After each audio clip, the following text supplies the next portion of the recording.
From NBC News, the inauguration of George W. Bush. Live from Washington, here is Tom Brokaw. Good morning, everyone. The stately and peaceful transfer of power in the United States of America in the year 2001, January 20th, the end of the presidency of William Jefferson Clinton, the beginning of the presidency of George W. Bush of Texas. They've just left the White House. They're making their way in that very slow and majestic fashion to the nation's capital, where on the west steps of the Capitol, George W. Bush will be sworn in as President of the United States at high noon today, with his mother and father looking on. The first father-son presidency since the early part of the 19th century, the Adams family. I'm joined here by NBC's Washington Bureau Chief Moderator of Meet the Press, Tim Russert, who will be here for the next several hours. This, Tim, is always an important lesson, not only in civics, but in the idea of citizenship and the idea of public service. Particularly this year, Tom, because this election was so close and so controversial. And yet today, on this Saturday morning, we see, as you called it, peaceful transformation of power. It's quite striking. And in that motorcade as well, for the first time that we've seen him in several weeks now, is Vice President Al Gore, who is not only giving up his office today, but of course he is giving up his claim on the presidency. He finished with 500,000 more votes in popular terms than did George W. Bush. But under the rules that we all play by in America, George W. Bush won the electoral vote. The disputed election in Florida was settled at the highest court in the land by a 5-4 decision. And George W. Bush is determined to demonstrate to this country that he is the president of all the people. As one of his aides said, we're going to act as if we won big, because we want to get off to a fast start and demonstrate to America that while their expectations may be low, ours are not. He can't do it any other way. You're president for a very brief time. I'm sure as we watch Bill Clinton today, in his mind, the last 8 years just flew by. You mentioned Al Gore. Not only is it painful losing the election to George W. Bush, but his relationship with Bill Clinton is very strained. Some people suggest they're not even speaking to one another because of the campaign disagreements they had about whether or not he should have embraced Clintonism more than he did. Let's go to the Hill now and to the VIP area, and NBC's Maria Shriver there is with the new National Security Advisor to the incoming president, Condoleezza Rice. Maria? Thank you very much, Tom. That's right. I am here with Condoleezza Rice. This is her first inauguration. She said she just came from church and she cried the whole way. What's this been like for you? It's very exciting, and it's such a wonderful affirmation of America and the peaceful transfer of power. It's really quite moving. Have you spoken to the president-elect this morning? I've not spoken to him this morning. I saw him at church just in front of me. It's just a wonderful day for everyone involved. What does he have to accomplish here today to reach out to the millions of people who felt disenfranchised by this election, who don't feel that he's their president yet? I believe that all that he has to do is to be himself and to talk in the language of inclusion that he has always used all of his public life. He is a sincere person, and he said time and time again he's going to be the president for everybody. I think he's going to start that with the speech today. That's the way this country is. The American people are going to accept him and embrace him. I heard Vice President-elect Cheney say just the other day there are a lot of hot spots around the world right now that this administration has got to get onto very quickly. What's going to be your first order of business this week? Well, I think our first order of business will be to try to really understand what we're facing in a number of parts of the world. I want to say that the Clinton foreign policy team has been terrific. Sandy Berger and Madeleine Albright and Secretary Cohen have been fantastic. We think we're off to a good start, but we'll obviously look hard at places like the Middle East and see what we're facing. Condoleezza Rice, I know you got to get back to your seat. Thanks so much for joining us. Thank you. Tom, as you can see here on the west side of the Capitol, everybody is dressed in this VIP area in these ponchos that they've handed out, and I've heard a lot of women talking about whether they look stupid or not. That's been the big talk. Obviously, you have all the Chief Justices up here, leaders of the Senate. Now we have coming up Vice President Mrs. Quayle. It's all tightly scripted, tightly orchestrated up here, and you'll see it all as they come down. Back to you. Thanks very much, NBC's Maria Shriver. That would be a concern for the men and the women alike. They spend a lot of money on a new wardrobe, get just the right dress for inaugural day, and then they have this kind of inclement weather, and they have to put plastic sheeting over it all. as they continue to make their way to the Capitol, the presidential motorcade carrying the two first families and the two vice presidential families. We should tell you that there was some thought today they may have to move this inside. They did that in 1985, you'll recall, for the second inauguration of Ronald Reagan, when it was bitterly cold, wind chill of 20 degrees below zero, but they are confident they'll be able to keep this outside today, and no doubt there will be lots of metaphors about gloomy skies, but the promise of a sunnier day tomorrow. Let's go to NBC's Andrea Mitchell now, who is with one of the invited visitors, Rudy Giuliani, the mayor of New York. Andrea? Thanks, Tom. I'm here with the mayor, who, do you have any second thoughts? You know, Hillary Clinton is going to be, as Senator Clinton, sitting up there. No, I'm very content with the decision that I made. I got another year as mayor of New York City. I had the last 6 months to go through my treatment for prostate cancer, which will be over within about 2 months, and I'll be back to normal. I'm pretty much back to normal already, I hope. You told me that you had your last treatment the other day. At the last, I had seeds, radiation, and hormone therapy for 9 months. So that'll last in my system about another 2 or 3 months, and I'm very hopeful that we licked it and cured it, and we'll find out in a few months. You'll be leaving after your 2 terms, and you can relate to the way Bill Clinton is probably feeling giving up power today. Yeah, I was thinking about him last night when I came in about 11 o'clock at night. We walked past the White House, took a look at it, and I was thinking about it has to be a sad night no matter what, as if you come to the end of your term. But in a certain way, it's actually easier for him as it will be for me. You weren't voted out of office.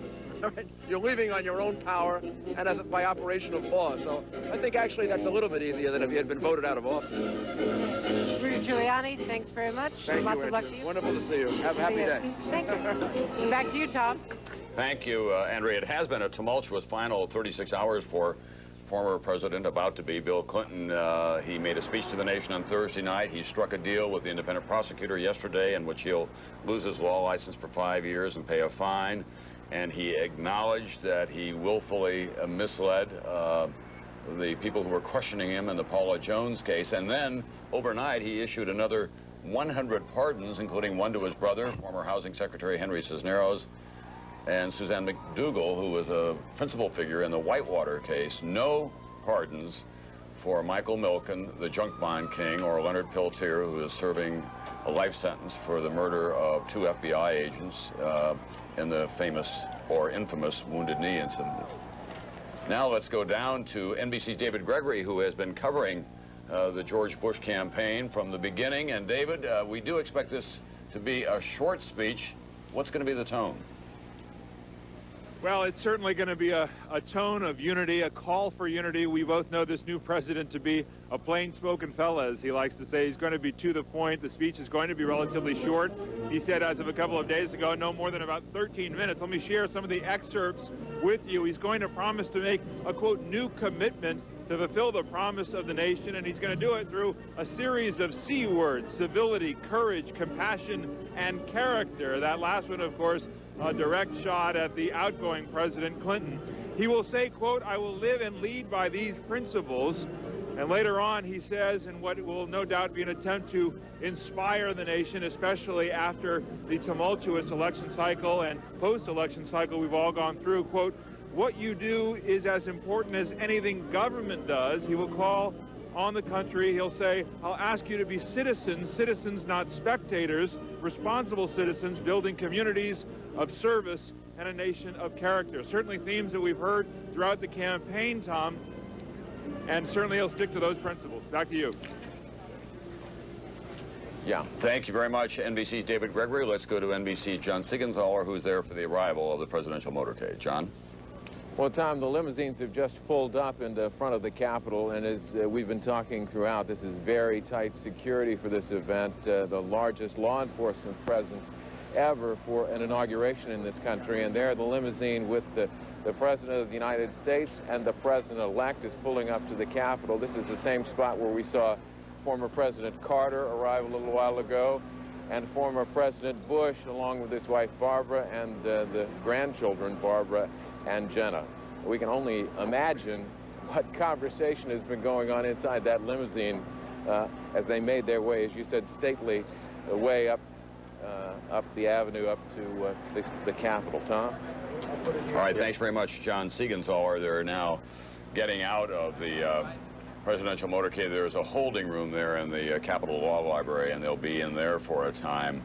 Then there is a ritual that does play out as people are introduced and brought onto the west side of the Capitol. That was the idea of Michael Deaver, who was a principal advisor to President Ronald Reagan, looking west, a man who'd come from the west. It also gives you the panorama of the nation's capital with the mall spread out before you.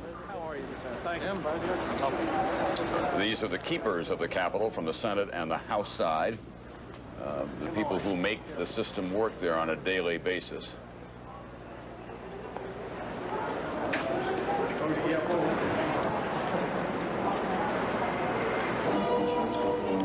And that is some of the crowd that has been assembled. Bob Dole, the former senator and also the former presidential candidate, with his wife, Liddy, who may, in fact, be named to a cabinet post, which would be the UN ambassadorship. There's been some discussion about that, although it's not been resolved yet. Senator Dole was seen in the lobby of a hotel last night, Tom, practicing the oath of office just in case he was needed. Hasn't lost his humor. No. There's Vice President Al Gore, who was in this long, bitterly contested election against George W. Bush. 3 baby boomers. And then Dick Cheney, who is the senior member of the team. He was born during the war.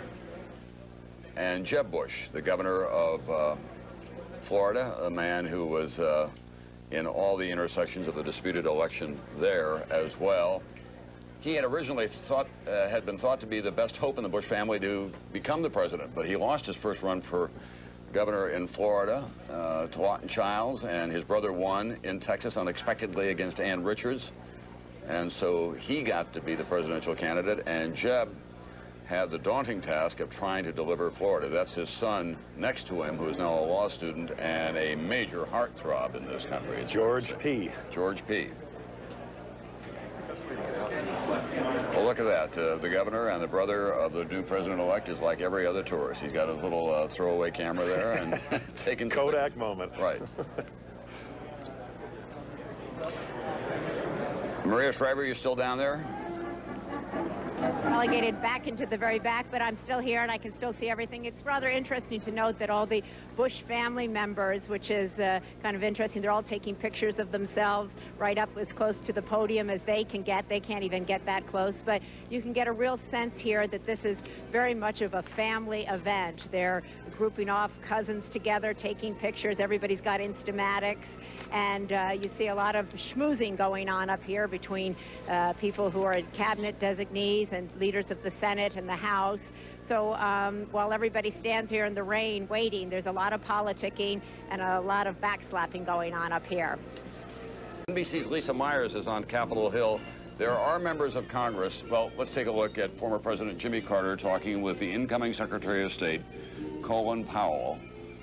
Jimmy Carter has been a model ex-president working in not just the third world, but in the fourth and fifth world, and using his Carter Center for the resolution of conflict. The two men really did save President Clinton a lot of grief when they went to Haiti and made a deal before the 82nd Airborne had to arrive there in what was going to be a very difficult time.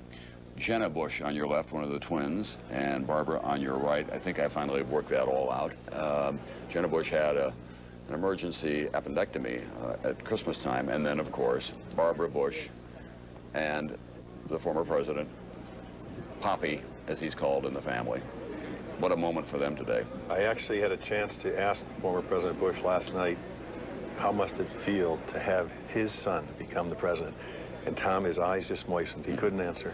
He just is so overwhelmed with emotion, and it's so wonderful to see. He's had a hip replacement surgery, so he does have a small limp, but he's getting around. There's a big party for him last night given by his old friend Jim Baker, who was such a pivotal figure in Florida. That's Colin and Alma Powell talking with Rosalynn and Jimmy Carter. There's Don Evans in the red scarf, President George W. Bush's closest friend, the new Secretary of Commerce. And just behind and to the right of Mrs. Powell is Paul O'Neill, the new Treasury Secretary. They're in the rain gear that has been handed out. Let's go to NBC's Lisa Myers now. Lisa, tell us about the Congressional Black Caucus. Well, there's an interesting dynamic going on among many Democrats today, Tom, and that is usually when you set up a live camera on a day like this, you have to beat the politicians away with your umbrella. But today, a number of members of the Black Caucus are boycotting this event altogether. They say they don't consider Bush a legitimate president, that this, frankly, is not their party. But even many Democrats who are here today are choosing not to be interviewed. And privately, they tell you they see this as a lose-lose situation. On one hand, they're expected to be gracious. Back to you, Tom. Thank you, Lisa. We are seeing the Bush daughters now come down the steps and being welcomed onto the VIP platform. Jenna, the one that you see there, is a student at the University of Texas, and her sister Barbara is a student. That's Liddy Dole giving a kiss to Barbara Bush. Is a student at Yale University. They are said to be distinctly different. One likes a good time more than the other. The other one is a little more studious, and I'm not even going to give away the secrets as to which is which. We're going to begin the protection right now. They do deserve to have as normal a life as they possibly can have. Jim Baker there with the red scarf just behind his longtime friend George Bush Sr., Herbert Walker Bush. President and Mrs. Clinton made an appeal to the press corps, which has been largely honored, that Chelsea should be able to go to Stanford and have a life without the constant intrusion of cameras, and by and large that has been honored. And for the Bush family, it's worked out pretty well, too. Governor Bush told me last week that the one thing that worries him most of all is that the girls are disappointed that he ran because they think it's going to change their lives. Obviously, they're going to love this moment today. But can they go anywhere without Secret Service agents? No. Will they always be known as the daughters of the president? Yes. And they'll wonder about friends and boyfriends and what their interests are, what motivates them. You know, Tom, the president-elect planned on emailing his daughters on a daily basis, and now he has said that he cannot email. He is giving up his email because he found out that every note he made, every message he received would be a part of the public record, even to his daughters, which doesn't sound right. No, and, you know, I've talked to Colin Powell about that. He no longer keeps a diary. Here's a man who's been in the cockpit of history. And because he kept some notes when he was at the Defense Department as the chairman of the Joint Chiefs on an airplane deal, he spent the next year and a half in court or being deposed. And so he just doesn't keep a note anymore. Doris Kearns Goodwin joins us now as we look at all this. She's our presidential historian, not just on staff here, but of course to America. And Doris, there is something that is quite sad about that as we watch Senator Hillary Clinton come now with Tipper Gore, that people can't keep notes or a record anymore without thinking it's going to be in the National Enquirer in 48 hours. Well, for those of us who are historians, it's disastrous, not only sad. I mean, when I go back and look at Lincoln, I have diaries of their children, diaries of the husbands and wives, thousands of letters that they wrote to one another, all of which have been saved. We know more about Lincoln's administration than we're going to know about the Clinton administration 100 years from now. I say keep the diary, put it in a closet separately. Don't let them ever know. Well, we ought to have some legislation, frankly. That's what we need. There has to be a private life that is protected, and there's nothing more sacred than the words you write to yourself in your diary. Remember, you're a little kid. You preserve that from your parents. We should be able to preserve that from history. Or not being able to email your own daughters? No. Something has gone amok. Right. Common sense dictates let's do something right now. Speaking of the daughters? Speaking of daughters, there's Chelsea Clinton, as we have been saying throughout the morning, unusually poised for a young woman of her age and what she has been through with the public difficulties of her father especially, speaking with the Carter family.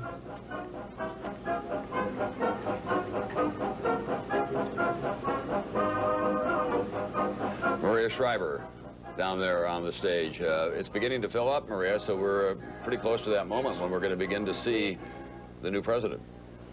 We are very close to that moment, and that'll be very tightly scripted as well. Mrs. Clinton, Senator Clinton will be coming in with Mrs. Gore, President Clinton and Vice President Gore. We should mention that Chief Justice Rehnquist will be giving the oath of office to President-elect Bush. He's also the same Chief Justice who gave the oath of office to his father. Another little thing for trivia experts is that Franklin Graham, Reverend Billy Graham's son, will be doing his first invocation. Reverend Billy Graham did it for his father. And now coming in, you see coming down here, I believe, is Mrs. Senator Clinton and Mrs. Gore, who I believe are coming here. All eyes are now towards that door as people come down. The last few VIP guests come down here, down these steps, come through the Capitol out here onto the west side. Senator Clinton and Mrs. Gore. Obviously a very emotional day for both of them as they begin their new lives after today. Maria, let's just pause for a moment and watch this. Let our audience absorb this moment and collect their own thoughts as we see Lynn Cheney and Laura Bush.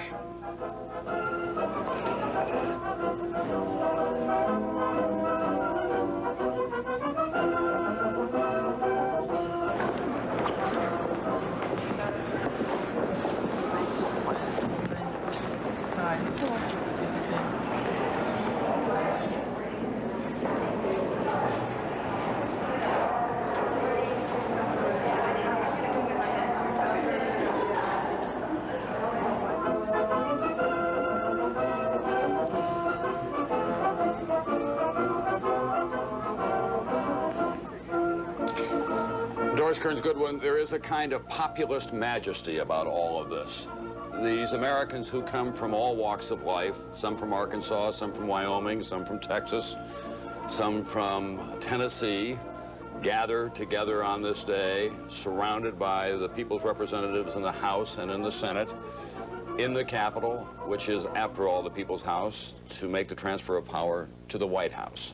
No question. We do it in a ritual that has been worked out over many, many years. It stays the same. We have a fixed date, the 20th Amendment to the Constitution. It's quite reassuring. Oh, I think there's no question. It's one of those moments when you really feel the past and you feel the present and you even feel the future.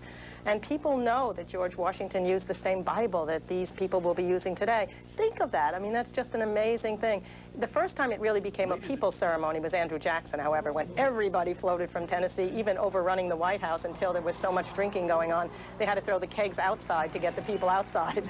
But except for that problem, it's great that it's a people's ceremony.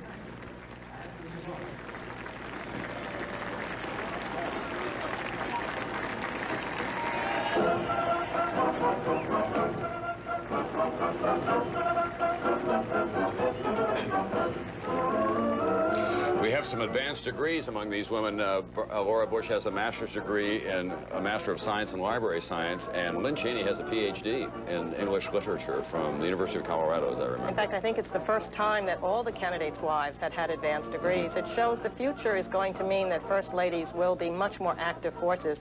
I think Hillary Clinton will be a beacon for the future rather than some eccentric person as Eleanor Roosevelt was. There's no way you can keep these ladies down once they've been doing something before they get there, and I think it's great. Tricia Lott passing in front of Laura Bush right now. When you look at Laura Bush, Tom, you can only think how many times she's been asked, when you first met George W. Bush, did you ever dream he'd be president of the United States? And she says, no. No. And neither did members of his family or his college classmates or his prep school classmates. He was, by his own description and theirs as well, pretty much a party-hardy guy who did drift through the first few years of his life until he got some objectives as the owner of the Texas Rangers, obviously, and then got into politics, running first for Congress and losing, then running for the governorship. You know, it's interesting, even the other son, John Quincy Adams, once said, I'd rather clean filth off the street than go into politics. But he felt the pressure of his father. His father said, if you don't make it to the highest office, it'll be laziness, slovenliness. So there's a little pressure there. I don't think this guy felt the pressure in the same way. I think it's sort of eventually came to him. He didn't feel it from the time he was a kid, although his the way dad, Quincy did. His dad is calling him Quincy. Yes, I noticed. Now the outgoing administration.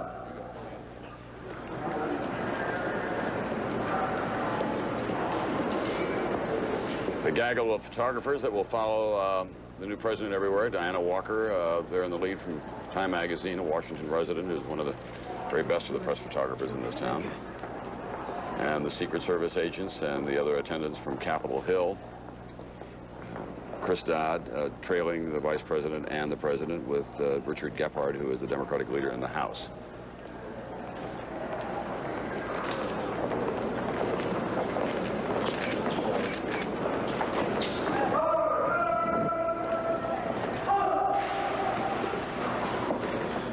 We can only wonder what Al Gore must be thinking as he walks down there now as the outgoing vice president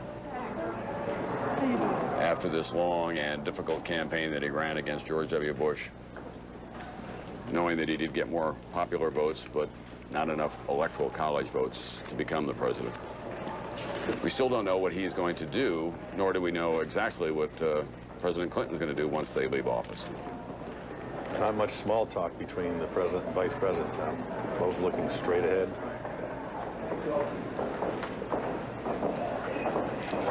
Difficult walk for Al Gore.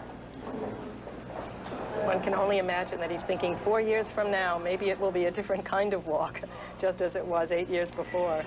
The other thought that you could have is that, oh, God, do I have to go through that again? It's so exhausting. You have to start 2 years from now, you know, go out and organize across the country, raise the money, get everybody in place. People are just going to say you were a loser once. They're going to be coming after him in a different way than they did the last time. Let's just watch them come in here for a moment now and let our audience absorb this moment.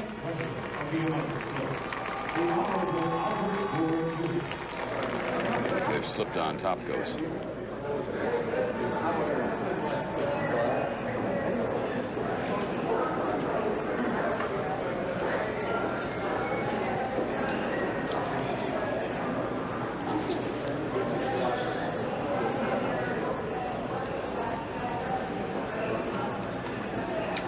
Tipper with her camera out. She took it very hard, this loss, not unexpectedly. Quite bitter.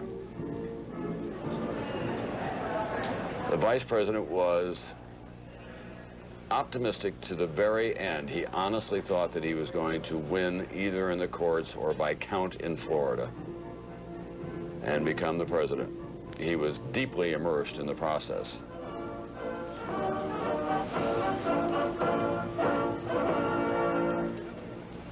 That's an exclusive club. Presidents of the United States right there, 2 members. The man who defeated George Bush for president in 1992, and now the inauguration of his son, who defeated Bill Clinton's hand-picked vice president. What's going on through their minds? Dick Cheney, who will be turning 60 years old in just a matter of 10 days, Tom Brokaw. I know something about that birthday. Very young. And even if you're vice president, it's not fun.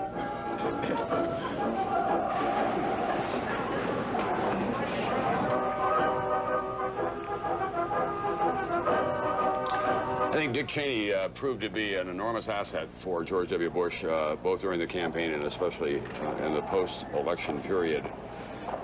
The country saw him in that debate against Joe Lieberman, and they were deeply impressed by his judgment and his calmness and his ability to articulate positions. He has served in the highest positions in government short of the presidency: Defense Secretary, White House Chief of Staff, member of Congress for 10 years, a conservative voting record, to say the least, but a man who was highly regarded across party lines here for his judgment on big issues. The office of the vice presidency just seems to be accumulating power with each new president. It's something that I think anyone who's interested in serving the country or in higher office should want to have now, compared to the past when it was seen like a graveyard. It is totally transformed from what it once was.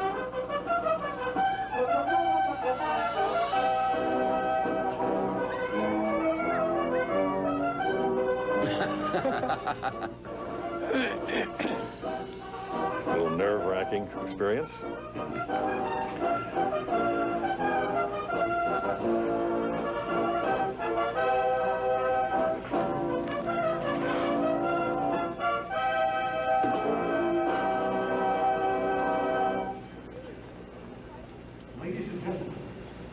Lady Bird Johnson is there as well, as part of the... Oh, isn't that amazing? You know, Mrs. Woodrow Wilson was at John Kennedy's inauguration. Mrs. Bush, Laura Bush, has said that she really admires her. That's one of the first ladies that she thinks so highly of, another Texan, obviously. And so she should. She had grace, class. She was an extraordinary first lady. Dick Cheney followed by Republican leaders Dick Armey and Trent Lott. Well, now they're chatting a little bit. You know, Harry Truman was not told by FDR about the development of the atomic bomb. Can you imagine that? Then FDR died, and guess who had to make the decision about whether we were going to drop it? Yeah, I think it was one of FDR's greatest failures. I think he couldn't face his own illness and his own potential death. He didn't want to think about it. So giving that information to his successor seemed too hard, but it left him totally bereft. But he made the decision with never looking back.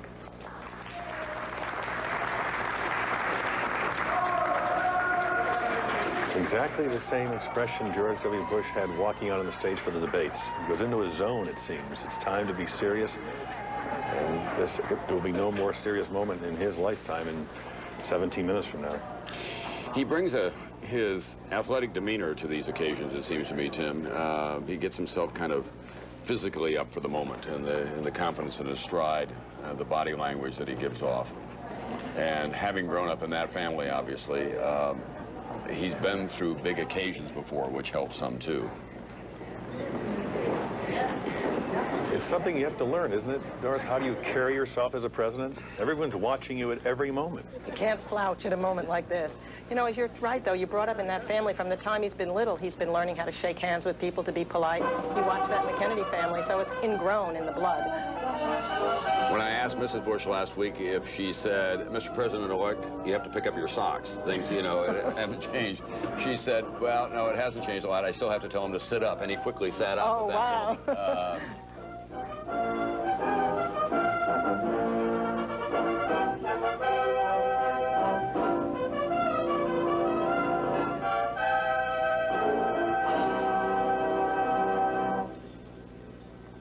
Ladies and gentlemen, the President-elect of the United States, George Walker Bush, accompanied by Senator Mitch McConnell, Senator Christopher Dodd, Speaker J. Dennis Hastert, Senator Trent Lott, Representative Richard Armey, Representative Richard Gephardt, Jim Ziegler, Senate Sergeant-at-Arms, Bill Livingood, House Sergeant-at-Arms, and Tamara Somerville, Chief of Staff, Joint Congressional Committee for Inaugural Ceremonies.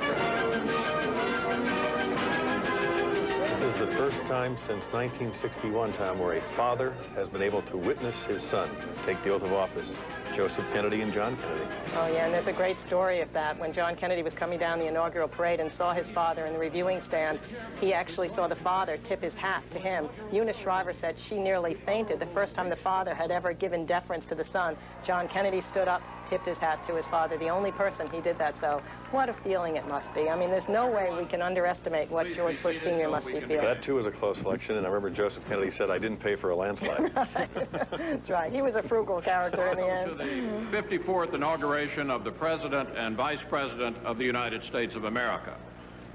Today, we honor the past in commemorating 2 centuries of inaugurations in Washington, D.C. As well, we embrace the future, this day marking the first inauguration of the 21st century and the new millennium. America has now spanned 4 centuries, her promise still shining bright, the beginning and present linked by timeless ideals and faith.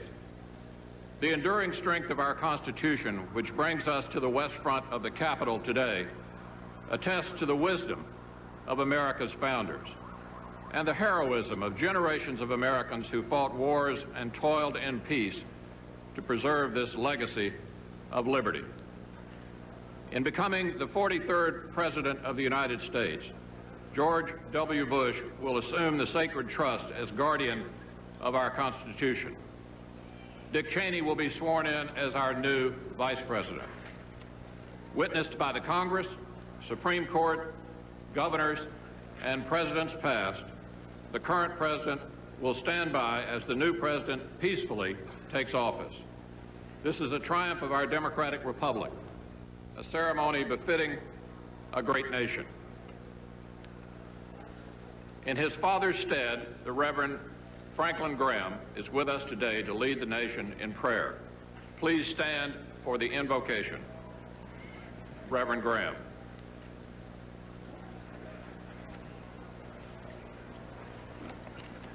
Let us pray. Blessed are you, O Lord our God. Yours, O God, is the greatness and the power and the glory and the majesty and the splendor.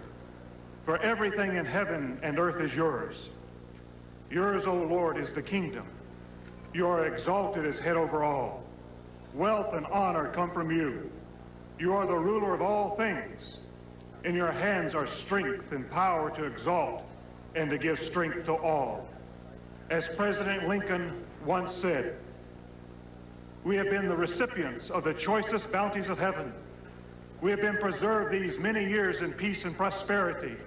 We have grown in numbers, wealth, and power, as no other nation has ever grown, but we have forgotten God. It behooves us then to humble ourselves before the offended powers, to confess our national sins, and to pray for clemency and forgiveness.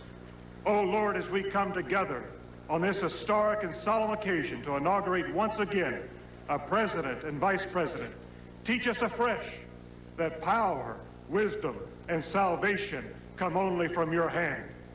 We pray, O Lord, for President-elect George W. Bush and Vice President-elect Richard B. Cheney, to whom you have entrusted leadership of this nation at this moment in history. We pray that you'll help them bring our country together so that we may rise above partisan politics and seek the larger vision of your will for our nation. Use them to bring reconciliation between the races, healing to political wounds, that we may truly become one nation under God. Give our new president and all who advise him calmness in the face of storms, encouragement in the face of frustration, and humility in the face of success. Give them the wisdom to know and to do what is right, and the courage to say no to all that is contrary to your statutes and holy law. Lord, we pray for their families, and especially their wives, Laura Bush and Lynn Cheney, that they may sense your presence and know your love. Today we entrust to you President and Senator Clinton and Vice President and Mrs. Gore. Lead them as they journey through new doors of opportunity to serve others. Now, O Lord, we dedicate this presidential inaugural ceremony to you. May this be the beginning of a new dawn for America as we humble ourselves before you and acknowledge you alone as our Lord, our Savior, and our Redeemer. We pray this in the name of the Father, and of the Son, the Lord Jesus Christ, and of the Holy Spirit. Amen.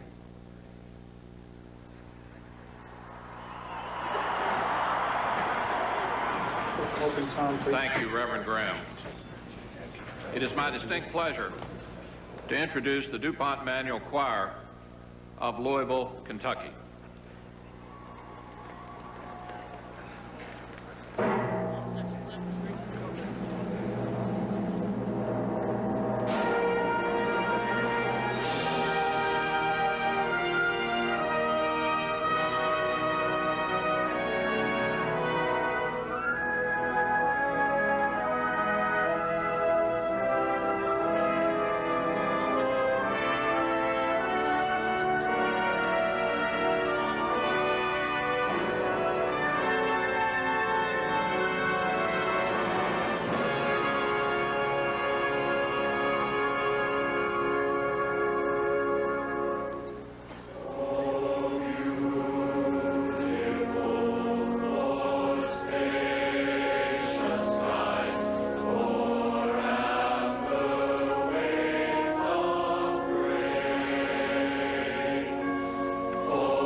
Senator Christopher J. Dodd of Connecticut to introduce the Chief Justice of the United States.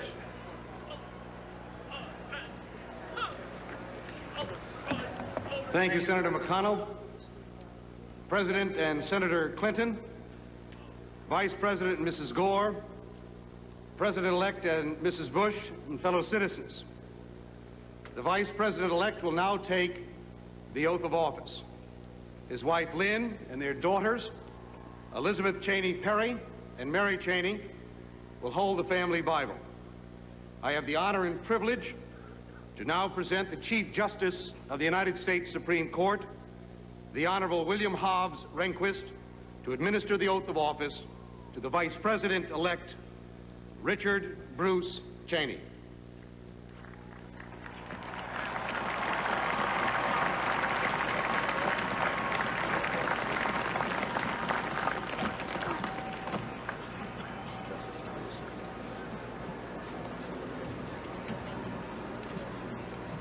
Mr. Cheney, are you ready to take the oath?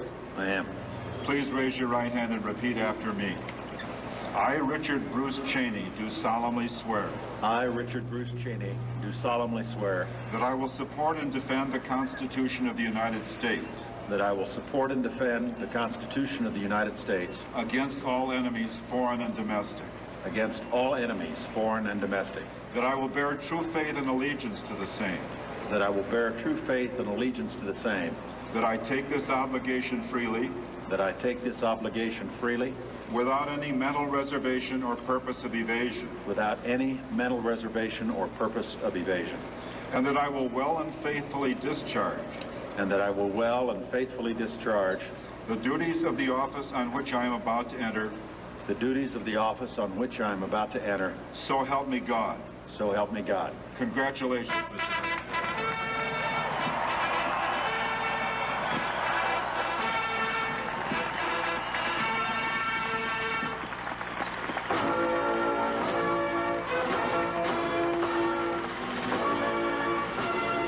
We have a new president in waiting. Richard Bruce Cheney shaking hands with the outgoing Vice President Al Gore. He flunked out of Yale twice, went back, worked as a power lineman for a year, and then ended up at the University of Wyoming, did graduate work at the University of Wisconsin, and came here and became a wonder kid almost immediately. You know, watching him kiss his wife, when Garfield kissed his mother at his presidential inauguration, the press thought it was lacking in dignity. It was theatrical. Now they all kiss. The United States Army Band will now perform an American medley.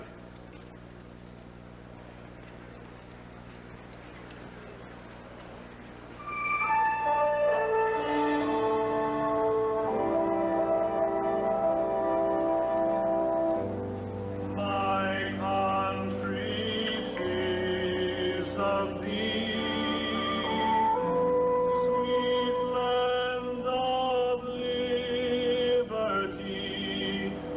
thee.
It is now my high honor to again present the Chief Justice of the United States, who will administer the presidential oath of office. Everyone, please stand.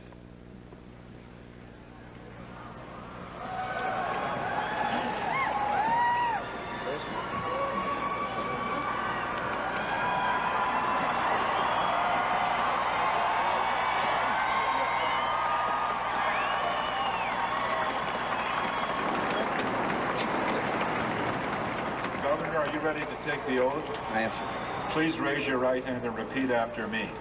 I, George Walker Bush, do solemnly swear I, George Walker Bush, do solemnly swear that I will faithfully execute the office of President of the United States that I will faithfully execute the office of President of the United States and will, to the best of my ability, preserve, protect, and defend the Constitution of the United States. preserve, protect, and defend the Constitution of the United States. So help me God. So help me God. Congratulations.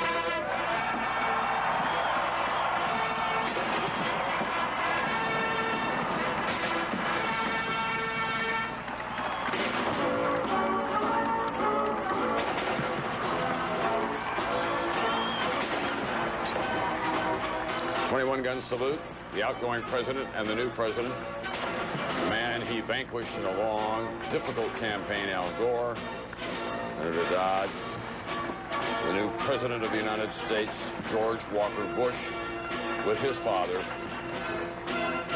second time in American history, and he is obviously very moved by this historic moment and deeply personal moment in his life. He said last week he would try to stay focused and not look at his parents, but when he embraced his father, understandably, it was a moment in which he deserved to be as emotional as he obviously is. John Adams was 90 years old when his son became president. He said nothing made him more blissfully happy, so intense he couldn't even express his feelings. I can only imagine what Mr. Bush Sr. is thinking. Ladies and gentlemen, the President of the United States, George W. Bush.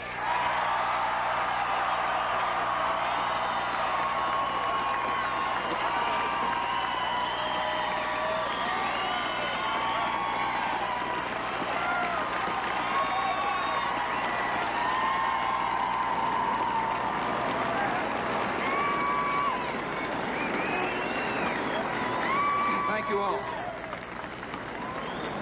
Chief Justice Rehnquist, President Carter, President Bush,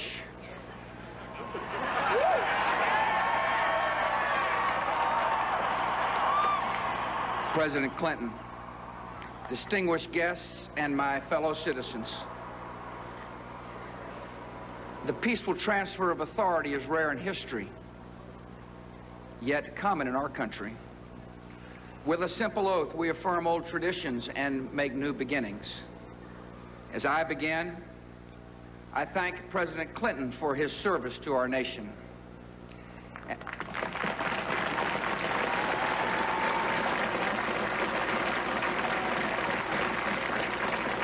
And I thank Vice President Gore for a contest conducted with spirit and ended with grace.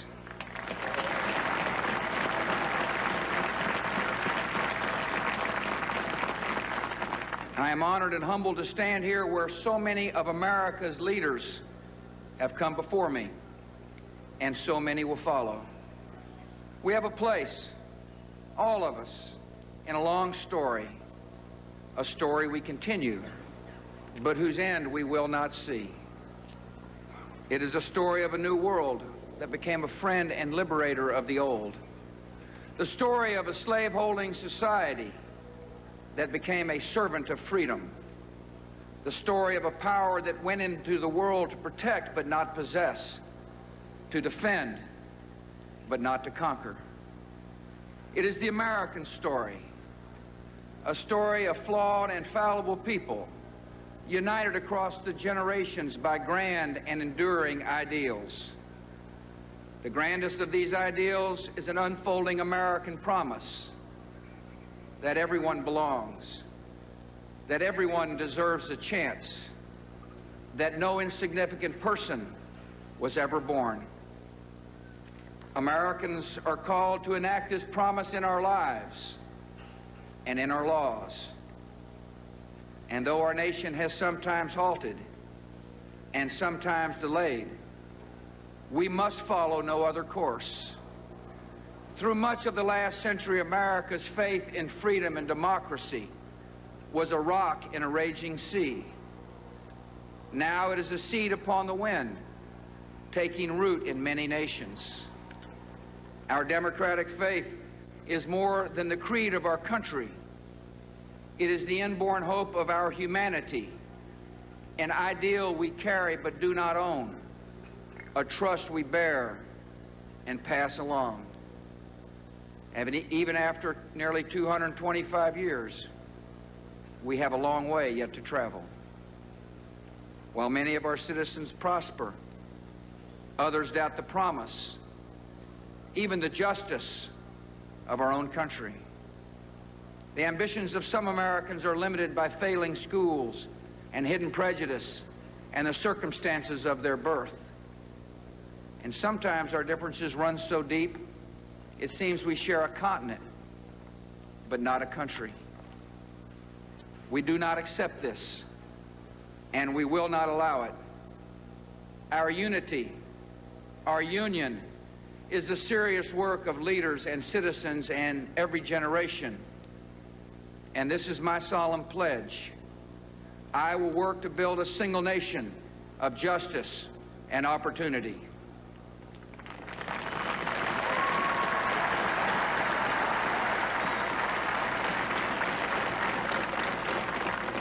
I know this was in our reach because we are guided by a power larger than ourselves, who creates us equal in his image.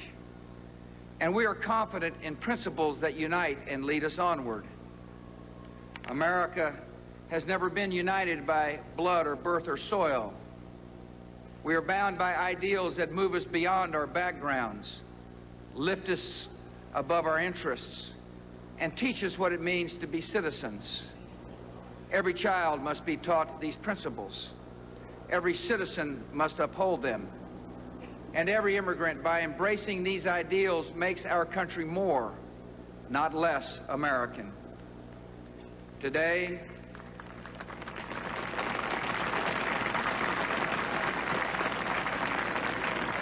we affirm a new commitment to live out our nation's promise through civility, courage, compassion, and character.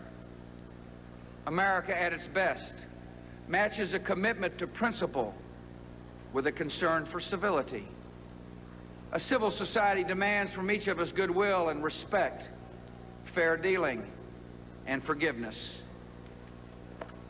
Some seem to believe that our politics can afford to be petty because in a time of peace the stakes of our debates appear small. But the stakes for America are never small. If our country does not lead the cause of freedom, it will not be led. If we do not turn the hearts of children toward knowledge and character, we will lose their gifts and undermine their idealism.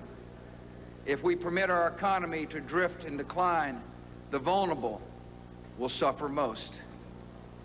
We must live up to the calling we share. Civility is not a tactic or a sentiment. It is the determined choice of trust over cynicism, of community over chaos. And this commitment, if we keep it, is a way to shared accomplishment. America at its best is also courageous. Our national courage has been clear in times of depression and war, when defeating common dangers defined our common good. Now we must choose if the example of our fathers and mothers will inspire us or condemn us. We must show courage in a time of blessing by confronting problems instead of passing them on to future generations.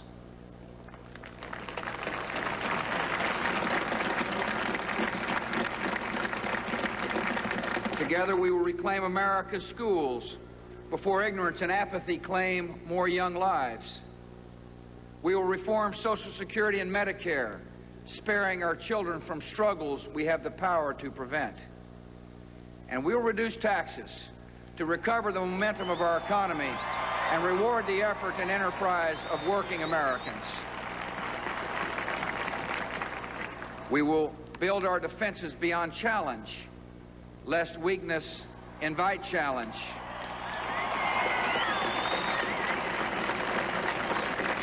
We will confront weapons of mass destruction so that a new century is spared new horrors. The enemies of liberty in our country should make no mistake. America remains engaged in the world by history and by choice, shaping a balance of power that favors freedom. We will defend our allies and our interests. We will show purpose without arrogance. We will meet aggression and bad faith with resolve and strength. And to all nations, we will speak for the values that gave our nation birth.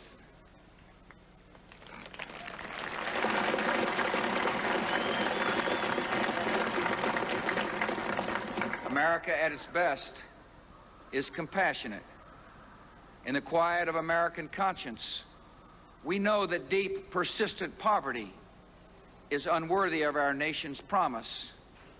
And whatever our views of its cause, we can agree that children at risk are not at fault. Abandonment and abuse are not acts of God. They are failures of love.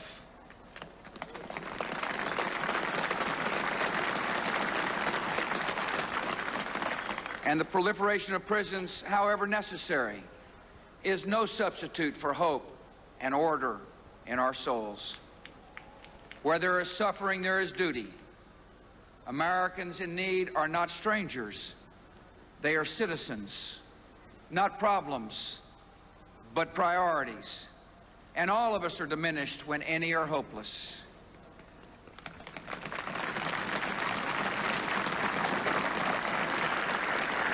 Government has great responsibilities for public safety and public health, for civil rights and common schools. Yet compassion is the work of a nation, not just a government. And some needs and hurts are so deep, they will only respond to a mentor's touch or a pastor's prayer. Church and charity, synagogue and mosque lend our communities their humanity, and they will have an honored place in our plans and in our laws.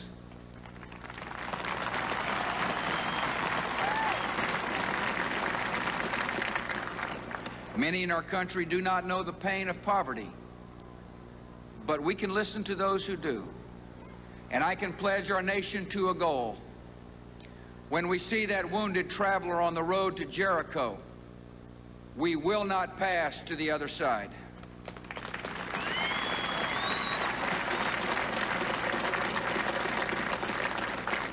America at its best is a place where personal responsibility is valued and expected. Encouraging responsibility is not a search for scapegoats. It is a call to conscience. And though it requires sacrifice, it brings a deeper fulfillment. We find the fullness of life not only in options, but in commitments. And we find that children and community are the commitments that set us free. Our public interest depends on private character, on civic duty and family bonds and basic fairness, on uncounted, unhonored acts of decency, which give direction to our freedom. Sometimes in life we're called to do great things, but as a saint of our times has said, every day we are called to do small things with great love. The most important tasks of a democracy are done by everyone. I will live and lead by these principles, to advance my convictions with civility, to pursue the public interest with courage, to speak for greater justice and compassion, to call for responsibility and try to live it as well. In all these ways, I will bring the values of our history to the care of our times. What you do is as important as anything government does. I ask you to seek a common good beyond your comfort, to defend needed reforms against easy attacks, to serve your nation beginning with your neighbor.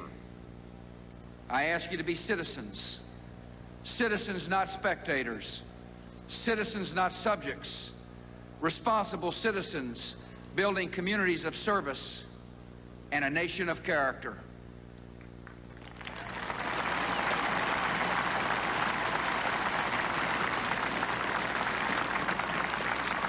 Americans are generous and strong and decent not because we believe in ourselves, but because we hold beliefs beyond ourselves. When this spirit of citizenship is missing, no government program can replace it. When this spirit is present, no wrong can stand against it.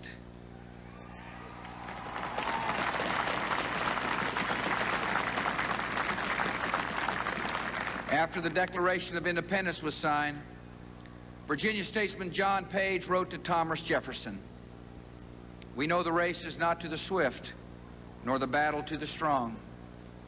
Do you not think an angel rides in the whirlwind and directs this storm?" Much time has passed since Jefferson arrived for his inauguration. The years and changes accumulate. But the themes of this day, he would know. Our nation's grand story of courage and its simple dream of dignity. We are not this story's author, who fills time and eternity with his purpose. Yet his purpose is achieved in our duty, and our duty is fulfilled in service to one another. Never tiring, never yielding, never finishing, we renew that purpose today to make our country more just and generous, to affirm the dignity of our lives and every life. This work continues. The story goes on, and an angel still rides in the whirlwind and directs this storm. God bless you all, and God bless America.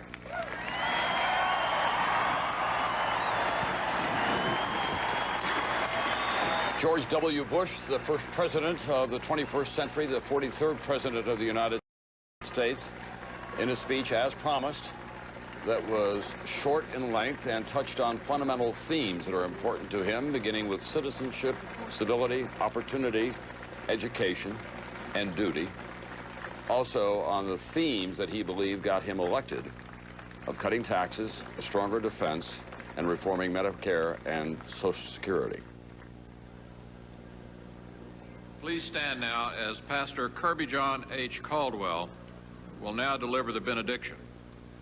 And afterward, please remain standing for the singing of our national anthem, after which the ceremony will be concluded.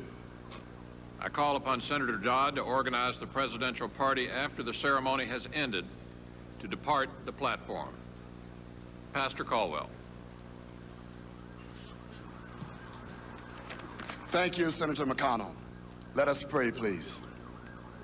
Almighty God, the supply and supplier of peace, prudent policy, and nonpartisanship, we bless your holy and righteous name. Thank you, O God, for blessing us with forgiveness, with faith, and with favor. Forgive us for choosing pride over purpose. Forgive us for choosing popularity over principles. And forgive us for choosing materialism over morals. Deliver us from these and all other evils and cast our sins into your sea of forgetfulness to be remembered no more. And Lord, not only do we thank you for our forgiveness, we thank you for faith.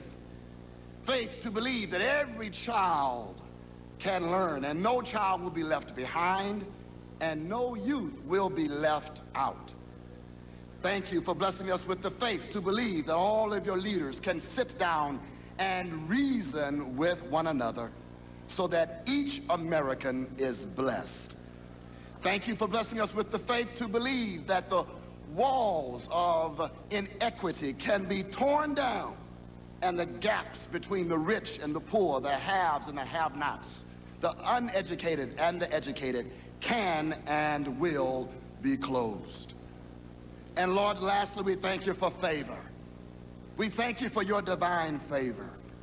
Let your favor be upon President Clinton and the outgoing administration. May they go forth in spiritual grace and civic greatness.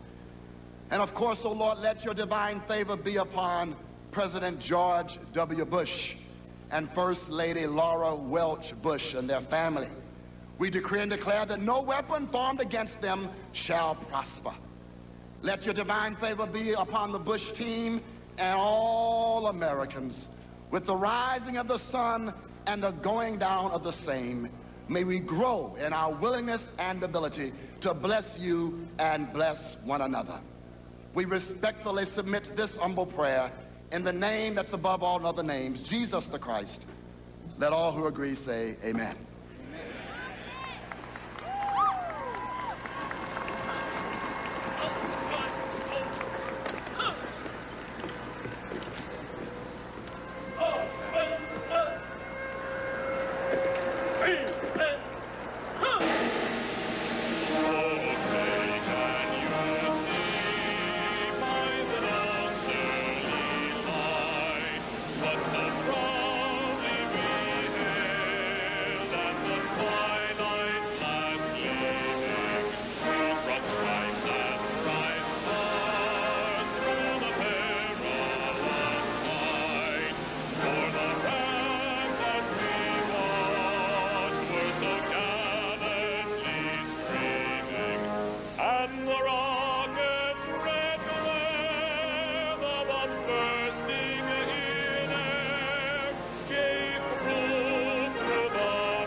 The first salute from the Commander-in-Chief.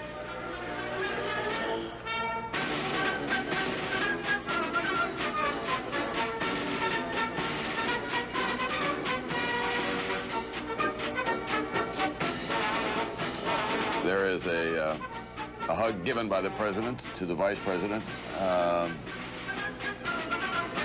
Vice President Al Gore, who now goes off to an uncertain future. He's not shared it with his closest advisors even about what he's going to do if he does in fact know. The President and the First Lady comes here knowing that he has won the election, but that he trailed his opponent by 500,000 votes. John Kennedy used to keep a note in his pocket with 118,000 votes on it because that's the margin by which he had won. There's the Vice President.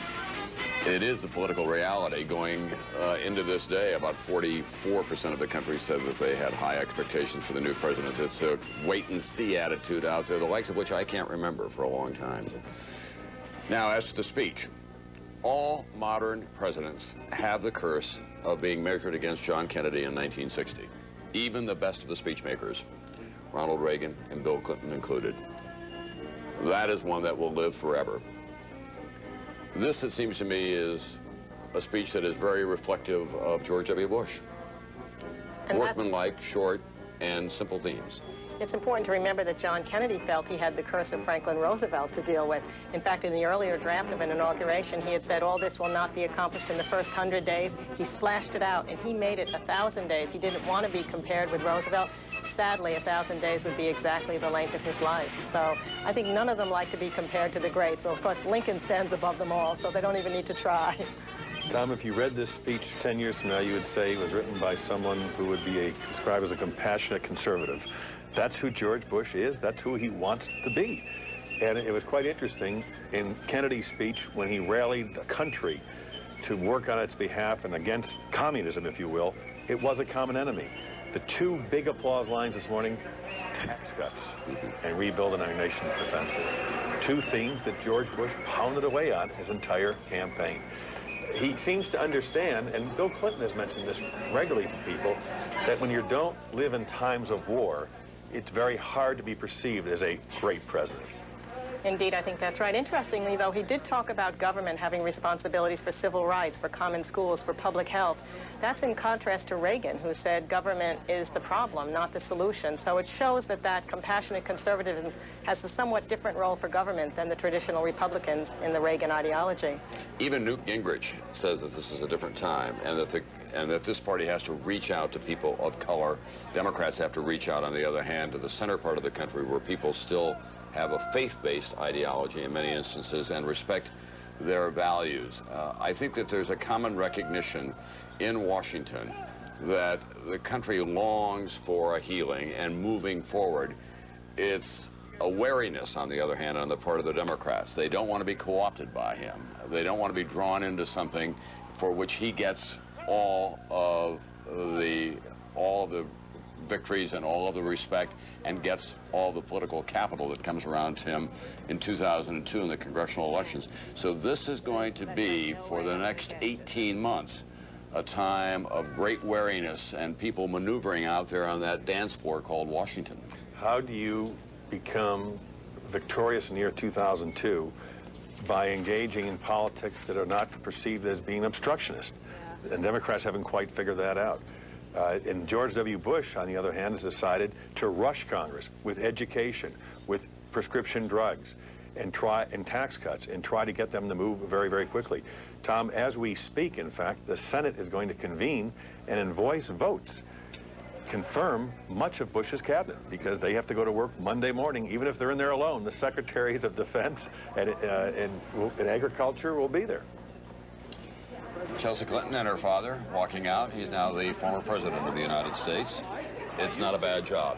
Secret Service protection, you get a very substantial budget for office space where you'd like it. He's decided the Carnegie Hall location in New York, where his wife is the junior senator from that state, the junior senator who will get a lot of attention. It goes without saying. Let's go to NBC's Maria Shriver, who's down there in the VIP section, where she's been in the past as well. Maria? That's right, Tom. We are here. Everybody, as you can see, is filing out. It was quite somber up here once the president-elect took the oath of office. Very quiet as he spoke, and clearly the whole family, everybody moving out now. When he walked up this part right where I am now, I saw him blow kisses and do a peace sign to all of his friends who are up here, who came here from Texas. There's been a lot of focus here on, obviously, former President Bush being the father of a president. We should not forget that Barbara Bush is probably the first woman in American history to see her husband sworn in as president and her son. So not to let all the attention be on the former president, because she's obviously such a pivotal figure. He came out as he walked through here, gave her 2 kisses, and spoke a few moments to his parents. Everybody here still wearing these ponchos, but still very happy. I have to say, not a lot of complaints, even though it's cold and dreary up here. People are excited. A lot of new cabinet members saying this was their first inauguration. Some obviously have been here before, our veterans, but some are new people here and are very excited about being up here on the platform. Everybody has Instamatics, so you get a real sense of excitement up here, I have to say. Tom?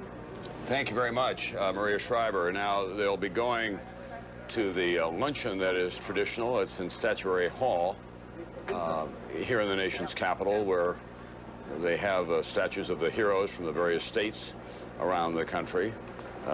Congress gets together. There is a moment of conviviality, good cheer, celebrating the privilege that they all have in being in this seat of power.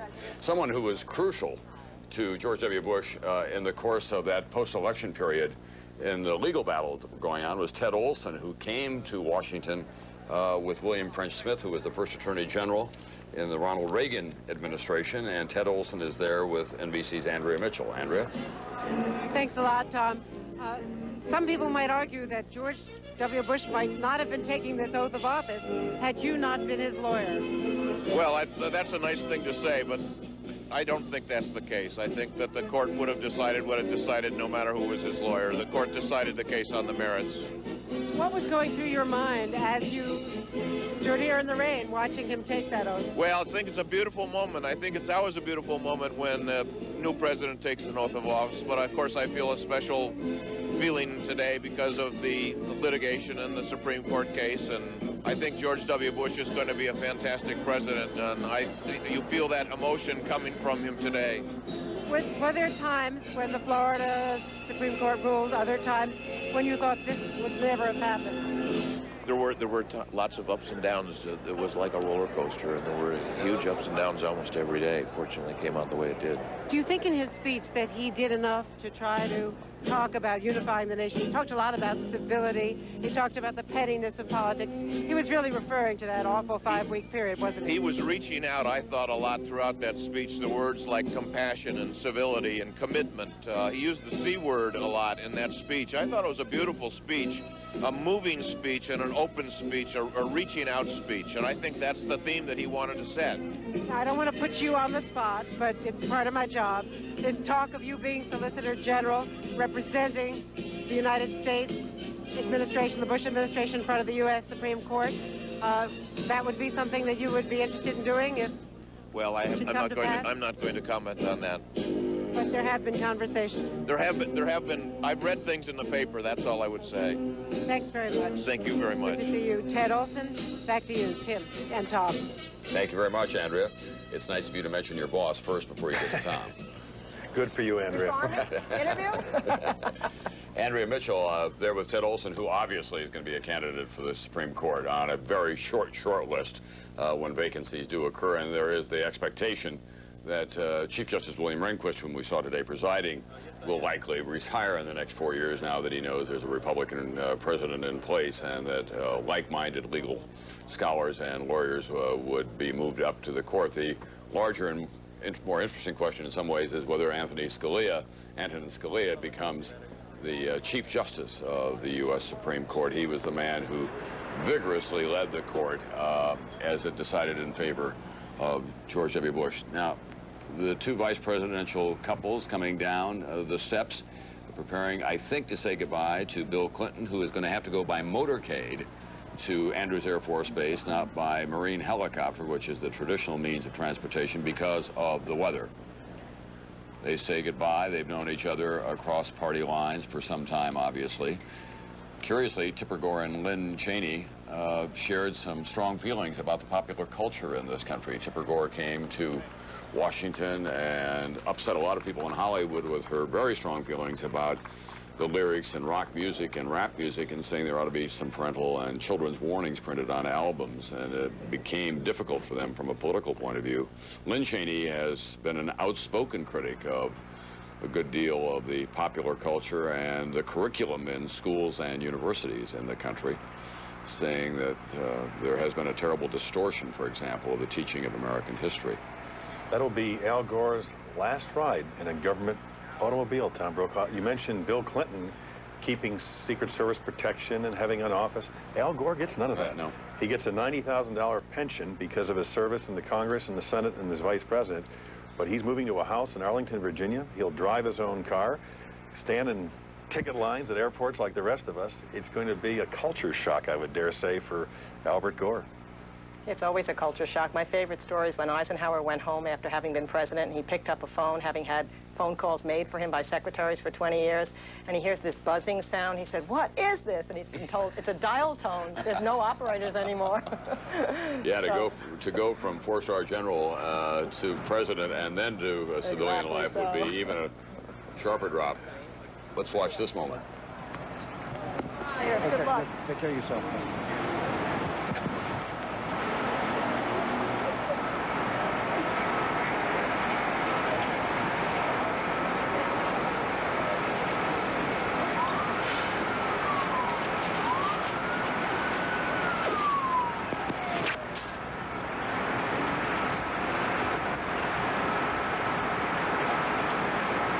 Difficulties the Clinton family had during the course of their term of office, but I remember a wise man by the name of Bryce Harlow saying he watched Dwight Eisenhower take the oath of office, go to the White House, and know that from that moment forward, he was a man who was in some peril, because so many things can happen to a president of the United States over which they have no control or happen out of their line of sight.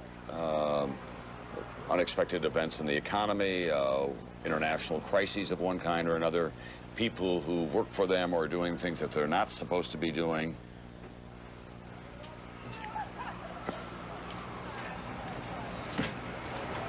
I think the new president just said to the new senator, I'll be seeing a lot of you. Right. He's very at ease in these kinds of moments with people. He's always got a quick quip, quick nicknames for people. And now he walks back with Mrs. Bush, who has a designer in Dallas helping her with her wardrobe. You know, President Clinton has told people, Tom, that his first year and a half, 2 years were difficult because they were disorganized. And it takes a while to learn how to be president. Certainly George W. Bush has the experience of having watched his father close up. But nonetheless, when you show up to work tomorrow morning, bright and early, you have to structure your day and structure the kind of administration you want. And that is not easy, particularly this one, Tom, because of the whole debacle in Florida. There is not a government in place for George W. Bush. He's lucky to have cabinet secretaries confirmed today. He will have a few, but they don't have deputies. They don't have assistants. There'll be a lot of empty desks in Washington tomorrow. One thing they do have, for the most part, is experience. Not just those who've been in Washington before, like Don Rumsfeld and Dick Cheney, but those people who come, as Tommy Thompson does from Wisconsin, where he was a governor, knows how to run things and get things done. Gail Norton, who is a controversial nominee for the Interior Department, had been an attorney general in Colorado. John Ashcroft, who is a senator, has been in this town and knows how to get things organized. We're joined now by David Gergen. I remember, David, when Al Haig was leaving office, when he had served as chief of staff for Richard Nixon, I said, what should incoming presidents know that they probably don't know? And he said, the physical management of the place is daunting. He said, it comes in here 24 hours a day, 7 days a week, over the transom, under the door, through the windows, and from all over the world, decisions have to be made. And unless you have systems in place to just deal with the paper flow alone, you quickly drown in it. Now, I've shared that with incoming presidents and their advisors in the past, and the advisors have inevitably said to me 6 months later, you know, I should have listened to you a little more about all that. But it's true, isn't it? The Carter administration, that would particularly hit Jimmy Carter. After that walk down Pennsylvania Avenue on this very day, those years ago, you know, within a week, he was taking home each night 450 pages of reading from his staff just to keep up with things. And you can't run the White House that way. I do not think the Bush White House will run that way. I think it'll be much more like the Eisenhower White House. And it's very, very orderly. They'll send him just what he needs to know. Well, the fact is that the Republicans are better at organization, for the most part. They tend to get people from corporate life, for example. They tend to have more people who have had military experience and that kind of discipline who come into their administrations, and they put a higher premium on it. Right, and now we have the first MBA. Right. As president. That's right. Yeah. Harvard, he does have very good academic credentials.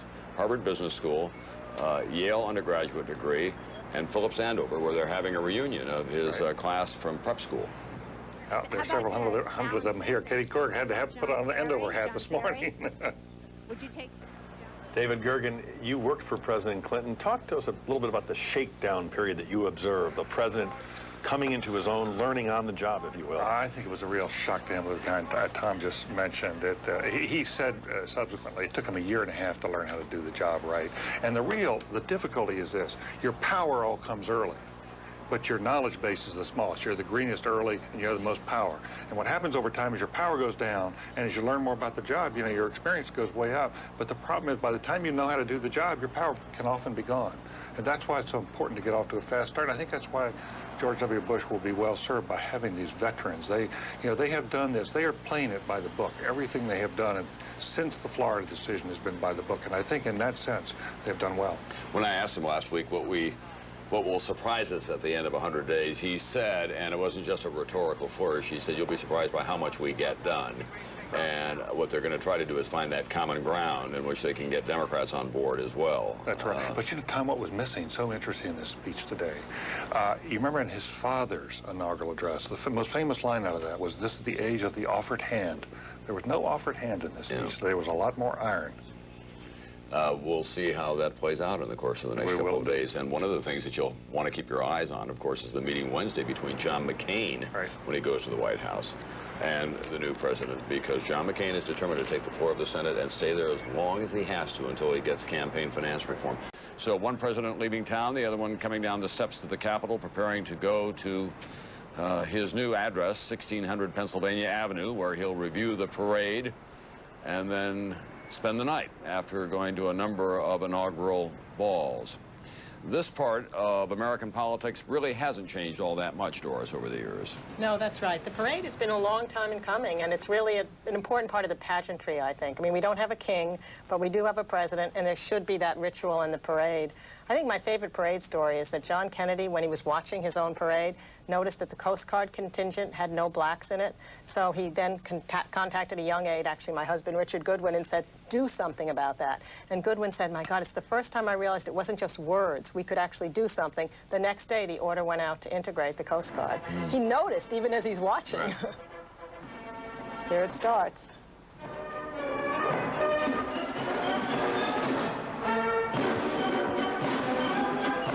One of the bands in the parade will be from Crawford, Texas.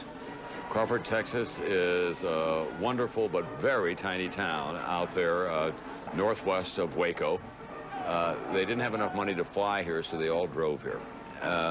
It's a town that expects to have a little more prosperity now that George W. Bush has his ranch not too far away, and there are lots of signs on vacant lots saying, media, lease this space, as you drive through Crawford, Texas.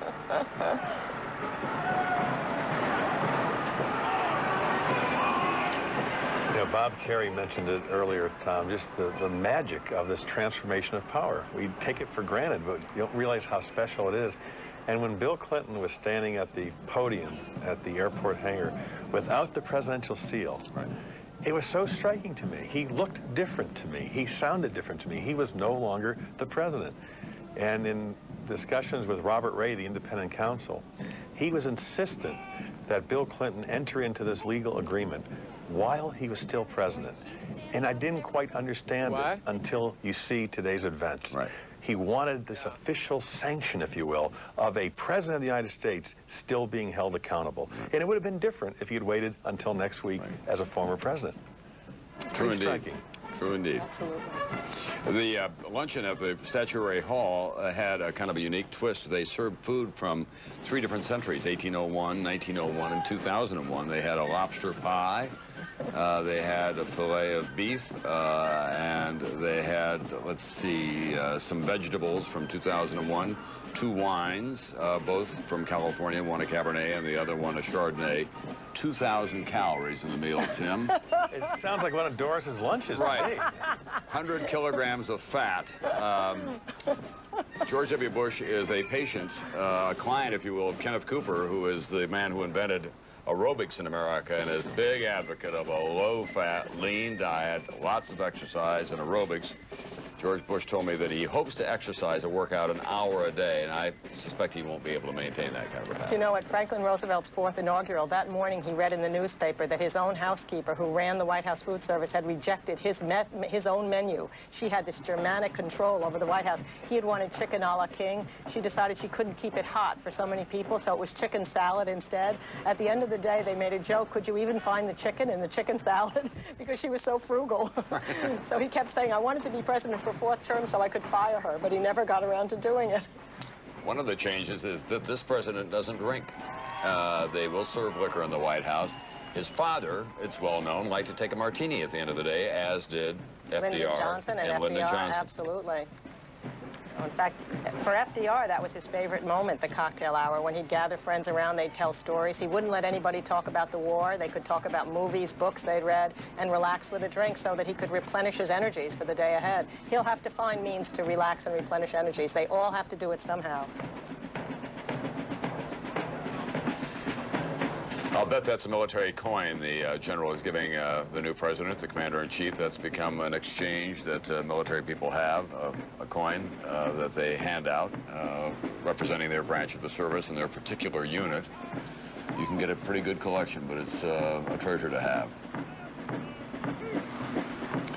the House Sergeant of Arms now moving him along, getting him into the motorcade so that he can start back down Pennsylvania Avenue. And now he sits in the right-hand seat of the car, a seat that he gave Bill Clinton on the ride up to the Capitol. That's where the senior man sits in protocol, Tom, and it's now George W. Bush's for as long as he's president. That's the new presidential limousine. And there, the new president and Mrs. Bush preparing to leave Capitol Hill to make that historic route down Pennsylvania Avenue to their new address at 1600 Pennsylvania Avenue.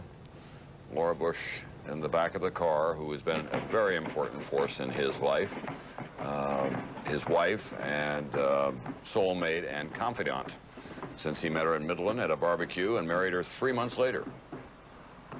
It's always perilous for anyone to go out on a limb on these occasions, but my guess is that Laura Bush is going to emerge in this administration as a real star.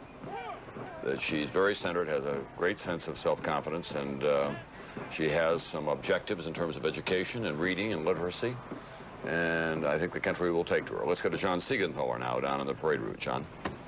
Well, we've been talking a bit about security today, Tom, and this, of course, is a national security special event as designated by law, which means that the Secret Service, of course, is in charge of all security measures. It is the largest law enforcement presence at an inauguration in the history of the United States. Now, as President and Mrs. Bush head down Pennsylvania Avenue, we should tell you there are 3 times as many police along the route as there are as usual. At the same time, they've removed metal trash cans from the street. They've also got security checkpoints along the parade route, and they search spectators as they go in and out. So there's high security and concern here as we watch these protesters that Campbell talked about a little while ago get a little closer to the parade route. Tom? Thank you, John. This probably raises the possibility that George and Laura Bush may not be able to get and walk along the parade route if there are protesters everywhere there, because even with the human shields that have been erected and all the other security considerations, you can't absolutely protect a first couple when they're exposed in open air.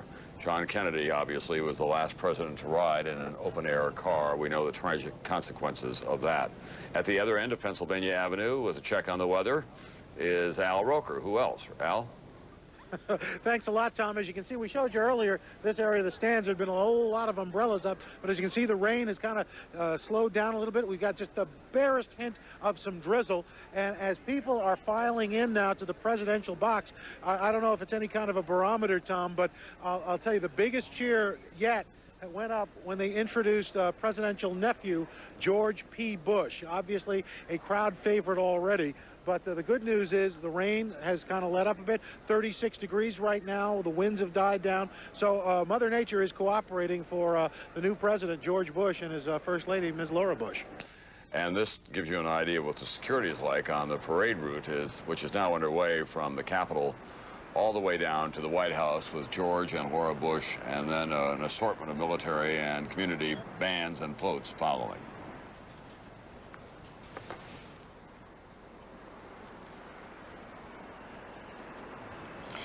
There are protesters along the way, but as you can see, there is virtually a human shield all along the parade route. This is part of the reality of American life. Security is such an enormous consideration now. Tim and I have been talking about these presidential motorcades, even vice presidential motorcades, running 20, 24 cars at a time, not just in Washington, D.C., but wherever they go. Federal authorities insist it's all necessary given the level of threat that we don't know about, but they say they know about. That certainly, Doris, has been a huge change in American life. Oh, absolutely. When you think about the fact that you used to be able to walk into the White House, actually, you could go in and wait inside for an appointment with the president. You could wander around the lawns. You could picnic on the lawns. I mean, we take for granted sometimes all of this change in our lives with locked cars and locked bicycles and obviously locked presidents. But it's a very sad loss in many ways for our country as a whole. And it's true, Tim, not just for the president, but it's also true, as Mrs. Bush is about to find out, wherever she goes. Absolutely. Hillary Clinton constantly tried to sneak out of the White House just to take a walk with her daughter and put a baseball cap on and sunglasses, but the Secret Service was always there because they're charged with the responsibility of protecting her. And God forbid something happened, they would be on the line. But it has now reached the sense, Tom, where even members of the United States Senate are questioning, do we really need this much? And what if you just put somebody in a van and had one support car with it? People wouldn't know who they were or where they're going, and it might be a lot safer than these 20-car motorcades, which stop traffic and create a certain excitement about them, which might, in fact, try to influence people to do something untoward. I think it has to be examined very, very seriously. I do, absolutely. And I've talked to both President Clinton and Vice President Gore about it. They say they're powerless. It's up to the Secret Service. Back to Mrs. Bush for just a moment. Everybody will be watching her very carefully. She's not as well known as her husband, but she's about to be. NBC's Andrea Mitchell has been reporting on some of that for us as well. Andrea? Thank you, Tom. I'm here with Martha Brandt, who is Newsweek's White House correspondent, having covered the Bushes for this entire year. And Martha, you have a piece coming out on Monday, I guess, on Laura Bush. Right. Laura Bush is such a different kind of first lady. We've already seen today the military announcer, when Hillary Clinton came down those steps, said, First Lady, Senator Hillary Clinton. That's not going to be Laura Bush. Definitely not. She's painted herself as the anti-Hillary to some extent. And in fact, she's moving out of some prized real estate in the White House. She is not going to take the West Wing office, and the OEOB, the Old Executive Office Building space, is no longer going to be part of her domain, just a traditional East Wing office. She caused a little bit of a stir with Katie Couric on the Today program this week when she said, in answer to a question, that she did not think Roe versus Wade should be overturned. And there was a great deal of discomfort in the Bush camp about the fact that she was speaking so explicitly about a controversial subject. Right. She's never discussed it, despite the fact that reporters have pushed her again and again on the topic until now. Her aides insist that she was pressed. They feel like she was somewhat pushed into saying it, but indeed she did say it, and the timing's interesting given her husband's situation with the Ashcroft nomination. Well, the transcript shows that she simply responded to the question, but one wonders, will she have the effect if people begin to believe that she's a bit more liberal on some of these issues than her husband, of helping him with women? There's a big gender gap, double digit, and there are a lot of Republican women across this country, as well as many Democratic women, who are concerned about the abortion question and other related issues. Right. One of her friends said that she felt that Laura Bush had said it to reassure women. Whether she did or not, I don't know. But certainly she was able in Texas to extend an olive branch to all sorts of groups that weren't necessarily his constituency, women included, artists, writers. So I think she'll probably do the same thing here in Washington. Now, whenever we talk about first ladies, we have to talk about the trivial, the appearance factor. Right. And any thoughts about, you're going to the ball to cover them tonight, the dress, all the excitement about that. How is she going to adjust to that, and to some criticism about style and fashion? She's always been a reluctant public figure, and a couple of weeks ago when she came in that purple plaid outfit, she got some criticism. And her attitude was somewhat bemused or even amused, where she said, I can't believe they're writing about this. And she even said to a friend, can you believe they're writing about my shoes? So she's pretty centered. I don't think she'll change her style that much, but every first lady gets fine-tuned, so to speak, in the course of 4 years. One of the things that struck me also in an interview with Tom Brokaw earlier this week, or last weekend, she said that she had voted for Eugene McCarthy. This is not someone raised in Midland, Texas, but she was not raised as a strong Republican. She said to Tom that she was a Republican by marriage. Absolutely. In fact, she was a Democrat. Although most Texans were until fairly recently. But being a Democrat in Texas is being a yellow dog Democrat. It's not exactly being a liberal Democrat. That's exactly right. But I think that there are suspicions, and her comment the other day to Katie Couric, that she isn't quite as conservative as her husband, and as we saw with her mother-in-law. Exactly. Thank you so much, Martha Brandt. Back to you, Tom. Thank you very much, NBC's Andrea Mitchell. We should tell you as well, the president has already instructed his staff to take some actions. He told Andrew Card to make sure that a number of actions that President Bill Clinton had in his final hours in office, that they not be printed, those regulations, hoping to stop them, most of them having to do with setting aside lands in the West under the Monuments Act, and also dealing with the National Forest and the construction of roads into them. So that'll be a fight that will go on both in the courts and in Congress in the coming weeks. And as we watch a new president from a new generation coming down Pennsylvania Avenue with a cordon of security around him, George W. Bush in the middle of all of that, sitting in the right-hand seat of that new presidential limousine, we're joined by Michael Deaver, who was one of President Reagan's closest confidants and advisors, helped shape the image of Ronald Reagan, and has one of my very favorite inaugural stories when on the morning that Ronald Reagan was to be sworn in, Mike Deaver had to go knock on the door of his bedroom and say to him, Mike, I said, Governor, it's 8:30. In a couple hours, you're going to be sworn in as the 40th President of the United States. And he raised up out of the covers and said, do I have to? But then, with your help and the help of James Addison Baker, whom we have seen again recently here, and with the help of Ed Meese and others, the Reagan presidency had a daily message that it wanted to get out. It had an idea of what it wanted the country to see when it looked at Ronald Reagan. Well, you know, when you look back on that, we had to change the economy or we were going to never be reelected, and so it really was more discipline than anything else. And it's one of the things that I see in this new young president who's coming in. He may be the most disciplined guy we've seen in a long time. If you had to give him one piece of advice, though, Mike, as he goes into the White House, what would it be? Well, I think it is to save yourself for the big decisions. It's, you know, set your priorities and stick to them, and don't worry about the rest of it. If you've got 2 or 3 things that you want to get done, then do that and let somebody else handle the rest of it. There's always that temptation to respond to the last question in the White House press briefing room, though, isn't there? I used to always hold my breath when somebody'd say just one more, and the president would say, okay, I'll just take that one. There's George W. Bush coming down. His Secret Service code name, Tumbler. His wife is Tempo. Remember Ronald Reagan's? Right. Secret Service code name, Mike Deaver? Rawhide and Rainbow. There you go. What do they come up with these? I have no idea. Do you have any influence over them? No, none at all. No. You know, Bill Clinton was Eagle, is Eagle. Hillary Clinton's Evergreen, and Roger Clinton, his brother, who he pardoned today, was Headache. Maria Shriver's down there on that parade route as well. Maria, you still bundled up against the wet and cold conditions? Yes, it is rather nippy out here, Tom. We're coming up Pennsylvania Avenue, but just past 6th Street. A lot of protest signs along this route. As you can see, the president's car is just over my right shoulder. A lot of abortion signs along here. A lot of signs, Bush cheated, mixed in with Bush Cheney signs. People kind of yelling, others yelling boo. He's got a clear view of all of this. You can see signs over here, no majority, no mandate. So a lot of different versions of people's politics out here today for the new president and the new first lady to see. But by and large, a lot of young people have been out here for a long time braving this weather. So they're pretty determined to have their voices heard and to get a glimpse of this president, which they hope he'll get out of his car in just a little bit and walk. No guarantee of that yet, but they seem to be a very vocal crowd.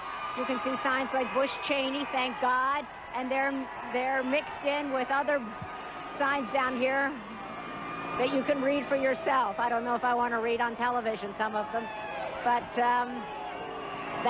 that's the crowd for this moment right here on Pennsylvania Avenue. Tom? Thank you. Let's go to Campbell Brown now, who's at the scene of a sizable protest at Navy Memorial 6th in Pennsylvania. Campbell? Well, Tom, there are a number of protesters here, but one of the more organized groups that has used this as a staging location is the National Organization for Women, and with me now is the president of that organization, Patricia Ireland.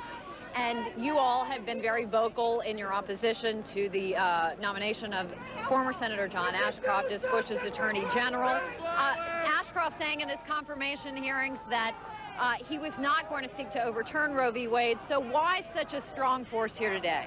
Well, first of all, he has given all the right answers in the hearings, but the truth is that by nominating someone so extreme, the Bush-Cheney administration has just really galvanized and strengthened our movement. People are angry, they have a sense of fundamental injustice, and that's what brings them here. And Tom, I can tell you there are some other protesters here in addition to your group, which has been peaceful in its protests. But right now, Tom, I don't know if you can see the picture, but as the motorcade makes its way down Pennsylvania Avenue, there's been pushing and shoving with police lined up along the street in riot gear in kind of a standoff with a small group of protesters, about 20 people, all dressed in black, who have been throwing debris into Pennsylvania Avenue and scuffling somewhat with police right now, and they are getting in a heightened state of alert as President Bush's car gets a little bit closer. Tom? Thank you, Campbell Brown. Let's go back to Maria Shriver. Maria? Tom, the protesting is now very intense as we're coming up here. A lot of National Organization for Women screaming fraud. Bush stole the election. The police are now in about 3 or 4 rows deep along here trying to push back protesters. People taking off their clothes, protesting fur. You can see right here, people down in the street being handcuffed. Police are in riot gear. A lot of screaming, a lot of pushing, a lot of yelling. It's hard to tell exactly how much the president can see, but he can hear all of this and see it. People very angry over here as we push back. The police standing at attention, as I said, 3 or 4 rows deep, and not taking any chances. So that's where we're coming up now a little bit onto Pennsylvania and about 9th Street. And there are, I see very few actual Bush-Cheney signs or pro-Bush signs in here. Back to you, Tom, as we come up here now on Pennsylvania 9th. You see police on horseback here, police in riot gear running over here to the side. It is quite an angry crowd, and then trying to mix in with quite a positive crowd. It's kind of hard to say who's in the majority right here. Some people here obviously trying to enjoy themselves, and others obviously here trying to make a very distinct point. Tom? Thanks very much, NBC's Maria Shriver. I don't remember a demonstration like this at an inauguration for a long time. The demonstrations that occurred in 1973 when Richard Nixon was elected to a second term were mostly about the war. Right. Watergate had not yet really risen to a national consciousness at that point. It was later in the spring that we were aware of that. Mike Deaver, this is a president who has 500,000 fewer votes in the popular tally than his opponent. That does present some special challenges to him from a political point of view, doesn't it? It may, but you know, he seems to have decided that he's going to be more like Ronald Reagan, and the note Reagan carried than the note JFK carried. Kennedy carried these numbers around with him, showing the closeness of the race. Reagan had something that he believed and had on his desk that said, "Yes, we can." And I think Bush is going to follow that more than he's going to follow the Kennedy model. I think he believes that I'm going to lead as if I have a mandate. But Doris Kearns Goodwin, he is going to have to reach out to some groups who do feel disenfranchised, and he acknowledged that in his speech there today. Right. Not as much as some previous presidents who had unusual circumstances acknowledged it. John Quincy Adams specifically said, you know, I know that there's peculiar circumstances that made me come here, and I know I have less confidence than previous predecessors, so I ask for your indulgence. I think he wanted more confidence than that, but he did reach out to Mr. Gore, at least in saying he conducted himself well and with honor and dignity. Now, for those of you who are watching, obviously there will be intelligence agents, as it were, in that crowd. They'll be radioing those people who are walking alongside the limousine, telling them what they can expect as they approach different blocks along Pennsylvania Avenue. Maria, let's go back to you briefly. Tom, as we're coming up here on Pennsylvania, about 10th Street, security is very intense, as you can see, all along the president's limo. People here seemed not quite as many signs as in the last block, but there's still more as we come up to the next block. A lot of people screaming, not our mandate, not our president. But then right in here, you see people who are holding signs called Celebrating America's Spirit Together, which is the theme of this inauguration. So I would say in this block right here, people seem very happy, optimistic. They have bleacher seats. So there might be supporters of the Bush-Cheney ticket. And then obviously in the last block, we had a lot of protests. So right now, I would say this is probably a good block. If he's going to get out, this would be the block to get out. All right. Back to you, Tom. All right, thanks, Maria. Well, they did confine the protesters to certain areas. Gloomy day in terms of weather in Washington, D.C., but a very bright day, obviously, for the occupants of that presidential limousine. George W. Bush and Laura, the new president of the United States and First Lady. I don't know how much they're looking out the window. They're going to see some signs that are very critical of how they've gotten here, thinking that he lost the election, really. One sign saying re-elect Al Gore, other signs critical of his stands on abortion. Then a number of other freelance protesters about any number of issues, including fur. The police presence has been, as you can see, enormous throughout this parade route. We think that most of the protesters have been confined to a couple of blocks. And as the president gets closer to 1600 Pennsylvania Avenue, which is the White House, of course, the reviewing stand, we do think he'll get out of the car with his wife and walk probably the last block or so. So far, there have been no untoward incidents. There have been some confrontations between the police. Earlier today, there were some fairly violent dust-ups as the protesters try to move out of their area and toward Pennsylvania Avenue, and more than a dozen arrests altogether, but no reports of injuries of any kind.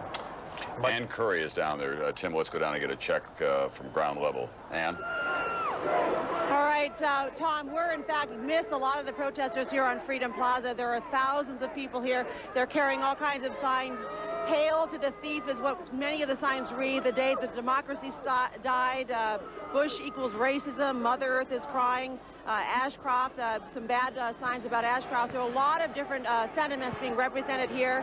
A lot of very angry people gathered. However, we should also point out that just behind all of these protesters here in the stands, Tim, make a turn over here. You can see there are some supporters here for, can you make a turn here, Tim? And you see the supporters are also standing and waiting to see President George W. Bush and Mrs. Bush come by. But we've heard a lot of booing, Tom, a lot of very upset people. No question that this is going to be a very mixed and very loud crowd as this motorcade passes, which should be any time now, Tom. All right, thanks very much, NBC's Ann Curry. Let's go right back to Maria now, where she is tracking the presidential motorcade progress and its pause there on Pennsylvania Avenue. Maria? That's right, Tom. We've paused at about Pennsylvania and 13th, which is not a very good place to pause a motorcade since it seems to be filled with protesters who are carrying the signs. You can see them. You are not my leader. Depose King George. Hail to the thief. Pictures of the president saying wanted for murder, for death penalty, illegitimate Bush. Very, very tough signs here. As I said, the motorcade has stopped about a couple feet further down here. A lot of very angry people. You can see the lines, about 4 or 5 rows of police thick right here where we have stopped. It's called Checkpoint 4. And they're screaming and chanting, not my president, not our president. So we're here, we're stopped. As I said, the president's car, you can see over my shoulder back here. Several of the cops kind of looking around, wondering, I think, what is the reason that we've stopped. But I guess there's a little bit of a tie-up, so I'll send it back to you. Tom? All right, thanks, Maria Shriver. This president did lose the popular vote. He did invoke the need for civility and compassion today in his inaugural address. That obviously will be the great test for him in the opening days, the opening hours of his administration, how he puts this country back together again politically. Obviously, there are protesters that he'll never satisfy because they take positions that are completely opposite to his own beliefs. But nonetheless, he has to lower the temperature in Washington if he is to be successful. You can't have this kind of a stalemate. It's also worth pointing out that while these people have every right to be there and these are the expressions of their most deeply held beliefs, we don't know for sure just how many they represent across America. About 44% of the country in recent polls have said that they don't have high expectations for George W. Bush, but most Americans, for a new president, give them a wide margin to succeed and hope that they will. As we watch George W. Bush make his way to the White House, we're joined by the author of this book, A Different Drummer, Michael Deaver, My 30 Years with Ronald Reagan. Obviously, the country wants to know how the Gipper is doing. He had that fall and broke his hip recently, and he'll be 90 years old on February 2nd. 90 years old, and I think, according to Nancy, he is recuperating pretty well, up and taking food, and surprising everybody once again. When you look at these scenes, is it a moment of instant deja vu? Oh, a lot of nostalgia when you look back and remember those wonderful days, particularly the first 5 years with him. As an image maker, when you see a lot of the negative signs, Mike Deaver, how would you explain that to the president? Well, of course, the president, I always got a kick out of him because you go through New York City with thousands of people, and he'd remember that one guy that was giving him the raspberry. But he was also the president who told that wonderful story about the boy who came down in the morning and found the pile of manure and went digging through it saying, I know there's a pony in there somewhere. Right. He was always the essential optimist, wasn't he? Absolutely, absolutely. And that's a quality that he's going to have, George W. Bush. In spades. All right. Thanks very much, Michael Deaver, for being with us. We're going to go back to Maria Shriver now. Marines, the Navy. I just, these are kind of what seems to be somewhat VIP.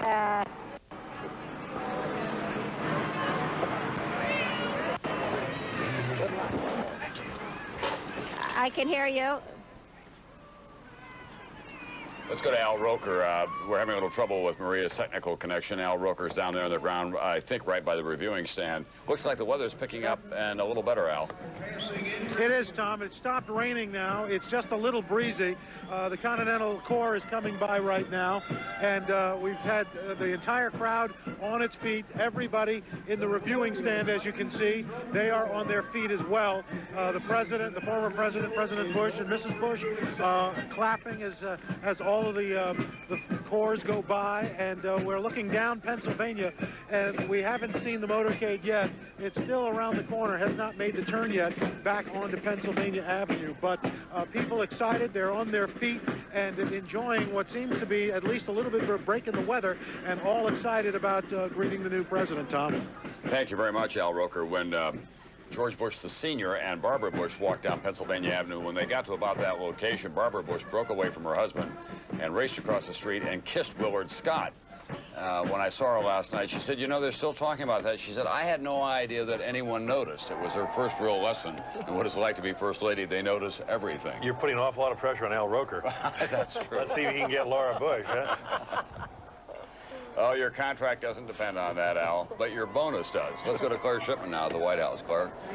Well, Tom, we've been waiting here at the White House, as you know, for about an hour, hour and a half. A lot of the president's cabinet is all here, a lot of his family. We've seen them walk by. They've been in the stands. It is very wet. I'm sure they're all very cold, but the crowd's getting very excited now that, as you can see, the motorcade is making that final turn. We've also been told to expect that Bush will get out of his, looks like he's going to do it now, get out of his car right around this turn and walk the rest of the way. It's a much more secure area, and usually the Secret Service does not mind the president making this final walk because it is an area that they feel they can secure.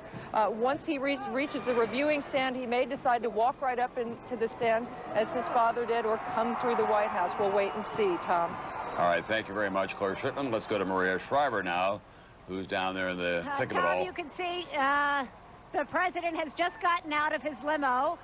This is the place to get out. As I said earlier, he should stay in the car right now. It's a good place. You can see him getting out. There's a lot of people here. Texas hats on there. He seems to be walking over in this direction. I can't see that much behind me, but everybody here, there are no protest signs here. These seems to be people who obviously love their new president, are excited to see him. They've all got Texas hats on, and seem to be excited with the prospect that he could get out, that they could see him up close and personal. I don't know how much you can see over my own shoulder back here. He's waving to the crowd. I don't know if you can see the shot of him, and holding his wife's hand, walking there right behind his car. It's over here now. I don't know how much you can actually see of him. Obviously, the security very tight. The weather, it's still raining, but not obviously as hard as it has been. And these are people that came out to support this man and Cheney, Vice President Cheney. As I say, a lot of people with Texas hats on. These are people who have tickets, who want to be here, who regard this man as their president. You can see the reserve signs. So these are Bush-Cheney supporters. We're coming upon the reviewing stand where the president's family is, so that obviously will be an emotional moment. Back to you, Tom. Thanks, Maria. We're going to just take a moment and let the president and the First Lady walk down Pennsylvania Avenue and let all of you just enjoy or reflect on this moment, or however you may feel about it, have your own feelings about it. Let's just have this television moment for the new First Family.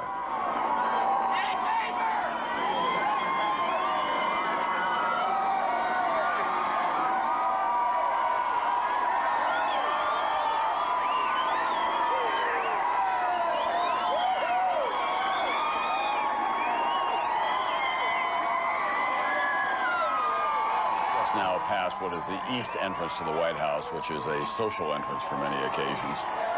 That's the Treasury Department that you see back there with the columns on the left side of your screen.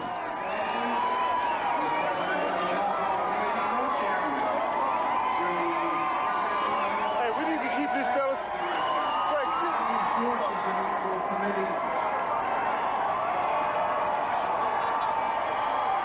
And the media. This is a man who just about 10 years ago really decided on his course in life after he bought the Texas Rangers with a group of friends and financial partners and made about $10 million on the sale, ran for governor of Texas, served 6 years, ran for president, and won in one of the most contested elections in American presidential history by just one more electoral vote than he needed and 500,000 fewer popular votes than his opponent got. There's his family. So this is a moment in American history unlike any other that we have been witness to. We're joined by General Wesley Clark, who many of you will remember as the commander of NATO forces during the bombing in Kosovo, a fellow Arkansan with Bill Clinton and West Point graduate, now retired. General Clark, we've been hearing from this president and from General Powell as well, who's the new Secretary of State, that they don't think that the United States ought to be as involved as it has been in Central Europe. Think that's a good idea? We heard some of those expressions early, but what I'm hearing lately is a lot more continuity. I think we're going to see this administration take a very measured course in looking at those commitments. They're listening to the allies. They've gotten some voices of concern from Europe, and I think they will take a look at what's going on over there, how much the allies are really doing now before they make any rapid moves. What are the other hotspots in the world that concern you as you look forward to the next 4 years? Well, I think that first and foremost has to be the Middle East and what's going on between Israel and Palestine. That's a powder keg. It's going to require a lot of presidential attention. I think beyond that, there are some very important policy issues. This is an administration which is committed to national missile defense, and that is a very controversial topic, not only with Russia and China, but with our NATO allies. There are going to be issues with China. China's got to come into the World Trade Organization, but are we going to sell arms to Taiwan? Twice, this new president has told me that he would be willing to consider building a missile defense shield jointly with the Russians. Think that's realistic? Well, I think there are some important issues that have to be worked in that respect. The technology, the sharing of the information. But I think that all options have to be discussed. And so I think a lot of people would be very interested in hearing how he'd propose to discuss that. We'll also point out, General Clark, that today we have an announcement from the Middle East that the Palestinians and the Israelis are going to start what they call a marathon peace negotiation in Egypt. So that is the final legacy of Bill Clinton as he goes out of office. He tried so hard to get a deal, but at least they've kick-started the process again. Where it'll go, we don't know. And that goes right onto the agenda of this man that we're watching now. Let's go down to Al Roker, who is on the parade route. Al? Well, Tom, the President and First Lady have now since passed, heading down Pennsylvania Avenue to swing around to the South Lawn and then come back out onto the reviewing stand. They just announced the President and the First Lady. A cheer has gone up from the crowd. So it's, I guess they've walked through now, and I didn't get the kiss, Tom. I didn't get the kiss. Well, I think it's the fact I didn't have the binocle with me. Okay, Al Roker, who will be working on the quality of his breath control, and we'll be back after this.